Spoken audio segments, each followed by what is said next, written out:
James would not do well in the HR department of your job. He does not believe in a compliment sandwich.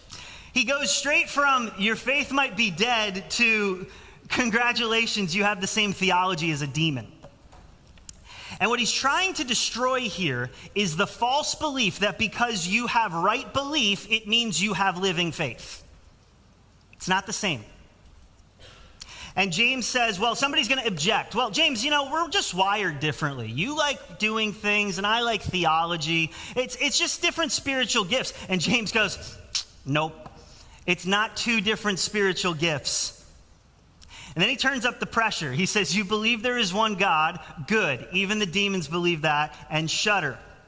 Now, the phrase, there is one God, comes from what's called the Shema. It's in Deuteronomy 6. It was the heart of Israel's confession. They made this every single day. It says, hear, O Israel, the Lord our God, the Lord is one. They were very familiar with that phrase. And so every Jewish believer would have known that.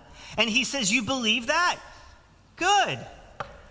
And what he's not doing is mocking theology. He's not making fun of them because correct theology matters. But correct theology is not the same as trust. Demons know that Jesus is the Son of God. They recognize his authority. They know judgment is coming. They respond to his power with fear. Their information is accurate. Their allegiance is not. And James says, at least they shudder.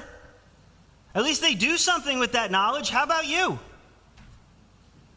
You see, the demons never question Jesus' authority. They never wonder if he's really Lord. They don't debate his divinity. They don't doubt his resurrection. They just refuse to bow. And there are many Christians, hear me lovingly, there are many Christians who know just as much and still live with lives unchanged. You see, demonic belief will not love Jesus. It will not trust Jesus. It will not surrender to him as Lord. And James turns that question around to us and says, do you merely know who he is, or have you entrusted yourself to him? And what does real faith, what does that trust in Jesus look like? Real faith gives Jesus the final word. Real faith gives Jesus the final word. Real faith, trusting Jesus, surrenders your right to tell him no. You don't get to say no to Jesus. That's what Lord means. Now, that doesn't mean you're never going to struggle. That doesn't mean you're not going to ask questions. It doesn't mean that obedience is going to come automatically. No. What it does mean is that you have settled who gets the final word.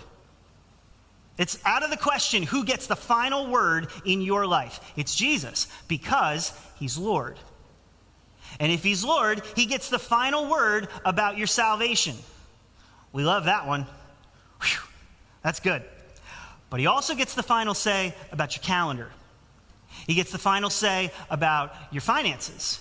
He gets the final say about your entertainment and what you watch. He gets the final say on your ambitions, on your politics, on your sexuality, on your grudges, on your future. He gets all of it.